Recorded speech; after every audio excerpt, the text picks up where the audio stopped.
मुंडक उपनिषद तृतीय मुंडक प्रथम खंड। इसमें कहा गया है कि जीवात्मा जब तक अपने साथ रहने वाले उन परम ईश्वर को नहीं देखता, अर्थात कैसे देखेगा। देखना मतलब हमारी जो भीतरी दृष्टि है, जिससे हमें आंख बंद करने के बाद भी दिखाई देता है, जिससे हम स्वप्न देखते हैं, उन आंखों से परम ईश्वर को नहीं देखता। देखना अर्थात अनुभव करना, तब तक उनको अनुभव नहीं करता।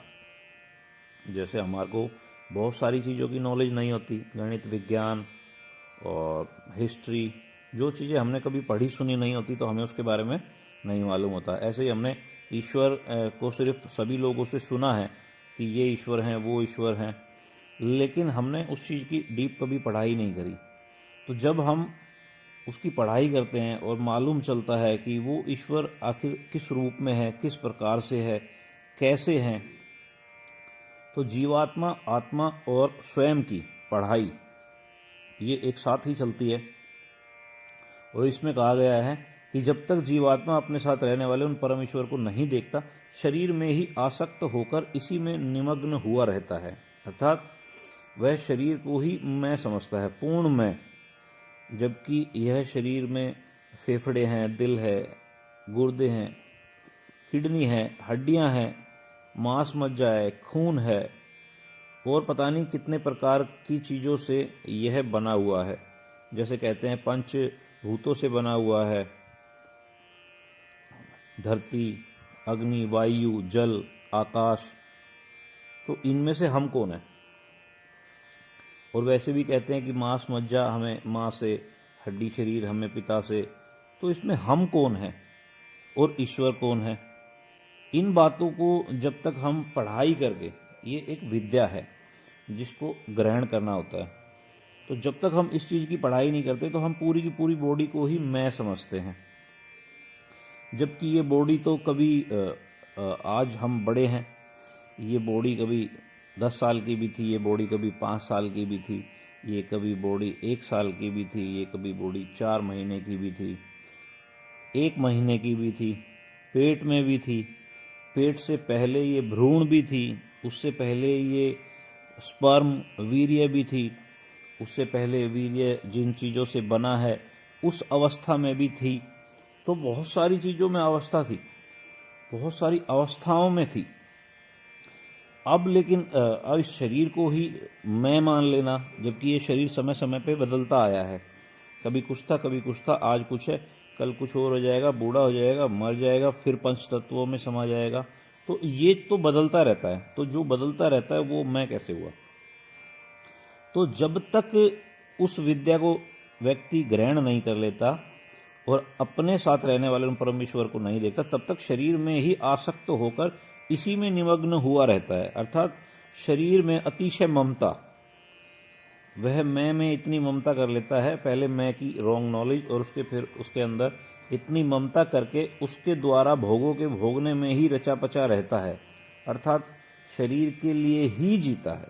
शरीर के लिए भी जीना जरूरी है, लेकिन शरीर के लिए ही जीना और इसी शरीर को मैं समझ के और बस उसी के लिए जीना, ये सही ज्ञान की निशानी नहीं बताई आप। तो तब तक असमर्थता रूप दीनता से मोहित होकर वह नाना प्रकार के दुख भोगता रहता है। वो अपने आप को असमर्थ समझ के, क्योंकि शरीर की तो संभावनाएं सीमित है, तो वो सीमित समझता है अपने आप को, और अपने आप को सीमित समझ के उसी दीनता भरे विचारों से दुखी रहता है।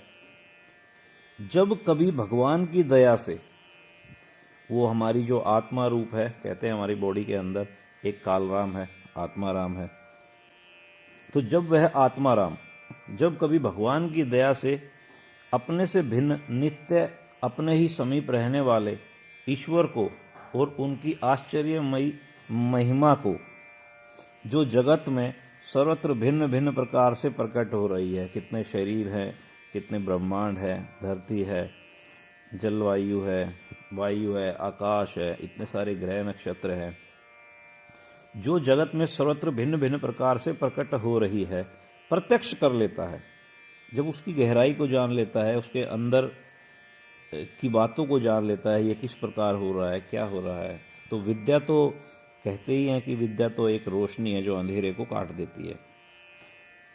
तो जब वह उन बातों को प्रत्यक्ष कर लेता है, उनको वो बातों का ज्ञान हो जाता है, तब वह तत्काल ही सर्वथा शोक रहित तो हो जाता है। ऐसा क्या ज्ञान है जिसको पाने के बाद या जिसकी नॉलेज हो जाने के बाद वह शोक अर्थात दुखों से रहित हो जाता है। उस समय वह अपने समस्त पुण्य पाप रूप कर्मों का, क्योंकि पुण्य और पाप सभी मैं से रिलेटेड थे, बॉडी से रिलेटेड थे, जिसको हम मैं समझ रहे थे, और जब वह ही डिलीट हो जाता है तो वह समस्त पुण्य पाप रूप भी डिलीट हो जाते हैं। कर्मों का समूल नाश करके उनसे सर्वथा संबंध रहित होकर परम निर्मल हुआ ज्ञानी भक्त, इसके अंदर बड़े बड़े शब्द हैं जिसकी वजह से न्यू जनरेशन सोचती है कि भाई ये भक्त ज्ञानी अर्थात इंटेलिजेंट, जिसको नॉलेज हो चुकी है, ज्ञान अर्थात विद्या। जब वह समूल पुण्य पाप रूप कर्मों का समूल नाश करके उनसे सर्वथा संबंध रहित होकर परम निर्मल हुआ ज्ञानी भक्त सर्वोत्तम क्षमता बराबरी को प्राप्त हो जाता है। जैसे एक बुलबुला पानी में था और वो बुलबुला फूटने के बाद स्वयं पानी ही बन जाता है। मान लो समुद्र में एक बुलबुला है जो अभी तक अपने आप को बुलबुला समझ रहा है, लेकिन जैसे ही फूटा तो वो स्वयं समुद्र बन गया।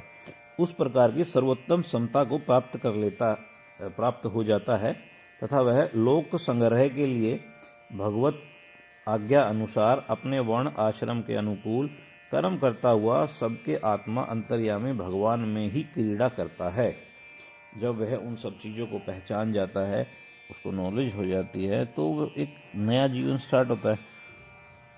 तो उस हिसाब से, लेकिन उसकी बॉडी जहाँ पर है, जिस घर में है, जिस वर्ण आश्रम में है, तो सभी की रिस्पेक्ट करता हुआ, क्योंकि शरीर के भोग भी भोगने हैं, लेकिन आत्मचिंतन आने के बाद वो आत्मचिंतन के साथ फिर शरीर के भोग भोगता है, जो भोगने आसान हो जाते हैं। अब आगे बताते हैं, वे परमात्मा जिसकी हम नॉलेज अभी बता रहे थे, वे परमात्मा सदैव सत्य भाषण, इसके लिए सच बोलना बहुत जरूरी है। तो उसकी शुरुआत कर सकते हैं छोटे छोटे सच बोलने से। सत्य भाषण, तपश्चर्या अर्थात धीरे धीरे मन को उस तरफ डाइवर्ट करना, धीरे धीरे कोशिश करना उस विद्या को प्राप्त करने की और उस विद्या के ऊपर धीरे धीरे चलने की, सत्य भाषण करने की, सच बोलने की। संयम हमें व्रत से भी मिल जाते हैं, जो हम छोटे छोटे व्रत करते हैं। और तो स्वार्थ त्याग, ये भी धीरे धीरे विद्या के साथ ही आने लगते हैं कि व्यक्ति सिर्फ स्वार्थ से ही सब कुछ नहीं करता, स्वार्थ त्याग कर तथा ब्रह्मचर्य के पालन से। ब्रह्मचर्य तो हम कोशिश कर सकते हैं, इतने हमें प्रॉपर विद्या नहीं मिली ईश्वर की और स्वयं की, क्योंकि ब्रह्म है ही ईश्वर। जब हमें ईश्वर की नॉलेज मिलेगी तभी हम अच्छे से ब्रह्मचर्य के पालन कर सकते हैं। तो ये सभी गुण तो जब हम ईश्वर की नॉलेज लेने की तरफ बढ़ेंगे तो ये सब आने लग जाते हैं।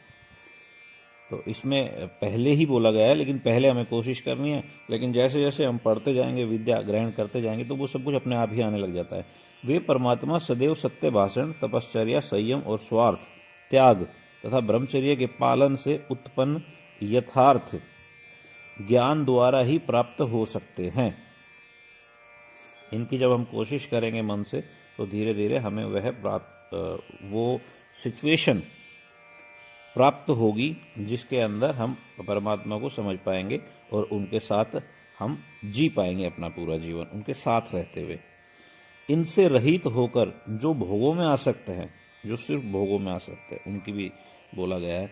भोगों की प्राप्ति के लिए नाना प्रकार के मिथ्या भाषण करते हैं, मतलब सिर्फ अपना इच्छाएं पूरी हो जाए, अपना काम बने, उसके लिए झूठ बोलना पड़े तो झूठ भी बोलते हैं ऐसे व्यक्ति। और आसक्तिवश नियम पूर्वक अपने वीर्य की रक्षा नहीं कर सकते, ये तो आप समझ ही गए होंगे। वे स्वार्थ परायण अविवेकी मनुष्य उन परमात्मा का अनुभव नहीं कर सकते। हाँ जी, जब तक ब्रेन के अंदर पावर नहीं होगी, क्योंकि वो परमात्मा से मिलती है, फोकस नहीं होगा, वो ब्रह्मचर्य से मिलता है। जब हमारे अंदर एनर्जी रुकने लग जाती है, ज़्यादा एनर्जी हमारे अंदर एकत्रित होने लग जाती है, तो हमारा फोकस भी बढ़ने लग जाता है। तब तक वह अविवेकी मनुष्य उन परमात्मा का अनुभव नहीं कर सकते, क्योंकि वे उन्हें चाहते ही नहीं। हाँ, क्योंकि वो तो भोगों को चाहते हैं, उनका अभी मन की दिशा ही नहीं है उस तरफ, उनको सिर्फ जो चाहिए बस वो ही चाहिए, क्योंकि वे उन्हें चाहते ही नहीं। उन्हें खोजने के लिए अपने सिवा कहीं दूसरी जगह जाने की आवश्यकता नहीं है। देखिए ये कितनी अच्छी बात बोली है मुंडक उपनिषद के अंदर, कि उनको स्वयं में खोजना होगा। आपने देखा होगा जितने भी भगवान तपस्वी सभी लोग हैं, सभी रहे हैं, उन्होंने बैठ के मेडिटेशन किया है आंखें बंद कर, मतलब स्वयं के भीतर गए हैं वे। और पहले भी काफ़ी बोला गया है कि बहिर्मुखी ईश्वर को इतना नहीं जान पाते। बहिर्मुखी मतलब जो आंखों से बाहर देख रहे हैं। हाँ, अंतर्मुखी ईश्वर को जान लेते हैं जो आंखें बंद करके स्वयं में ईश्वर को ढूंढ रहे हैं। यही बात उपनिषद में बार बार बोली गई है।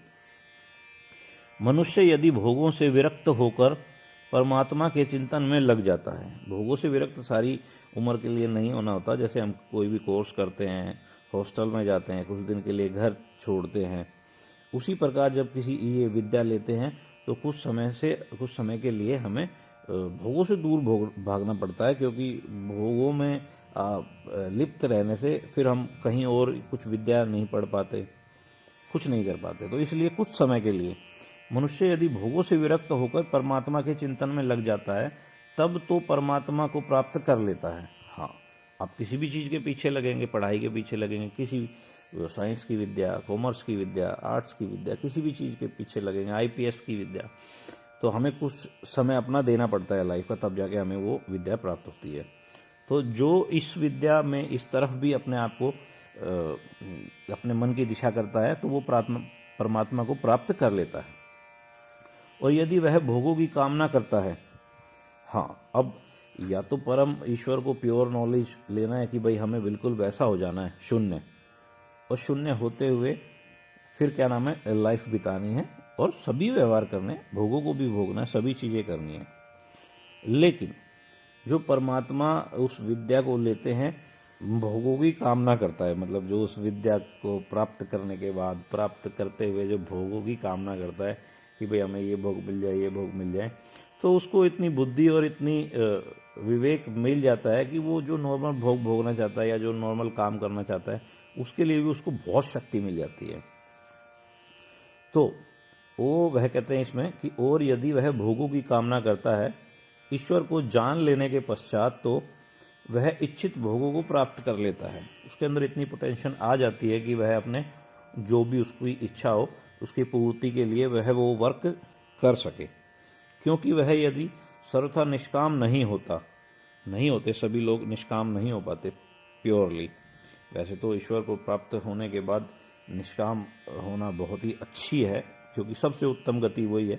लेकिन निष्काम अगर नहीं हो पाते तो जिस जिस लोक का मन से चिंतन करता है तथा जिन जिन भोगों को चाहता है, उन उन लोकों को ही जीतता है उसका मन। तो हाँ जी, जिस भी फील्ड में जाना चाहेंगे उस फील्ड के अंदर वो प्रॉपर काम कर पाएंगे, उन्हीं लोकों में जाता है तथा उन उन भोगों को ही प्राप्त करता है। वह कर सकता है जो चाहे फिर।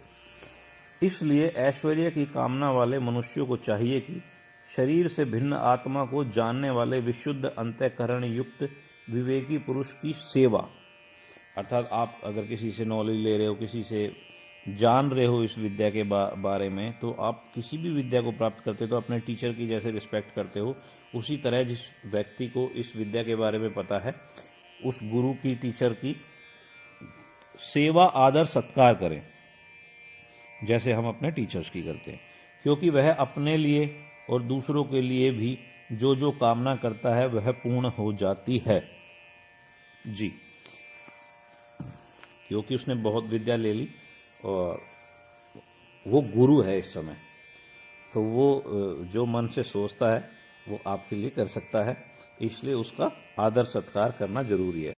और इसमें आगे कहा गया है, जो मनुष्य उन परम पुरुष परमात्मा की उपासना करते हैं और एकमात्र उन्हीं को चाहते हैं, वे सर्वथा पूर्ण निष्काम होकर रहते हैं। किसी प्रकार के भोगों में उनका मन नहीं अटकता, अतः वह इस रजो वीर्यमय शरीर को लांघ जाते हैं। मतलब उनकी नॉलेज, उनका ब्रेन इस रजोमय वीर्यमय शरीर को लांघ जाता है। उनका पुनर्जन्म नहीं होता, क्योंकि पुनर्जन्म होने के लिए यही बोला गया था कि मरते समय हमारे मन के अंदर जो भी कामनाएं होती है उस प्रकार से हम नया जन्म लेते हैं। तो इसमें कहा गया है कि उनका पुनर्जन्म नहीं होता, इसलिए उन्हें बुद्धिमान कहा गया है। क्योंकि जो सार वस्तु के लिए असार को त्याग दे वही बुद्धिमान है। असार मतलब जैसा कोई सार नहीं है।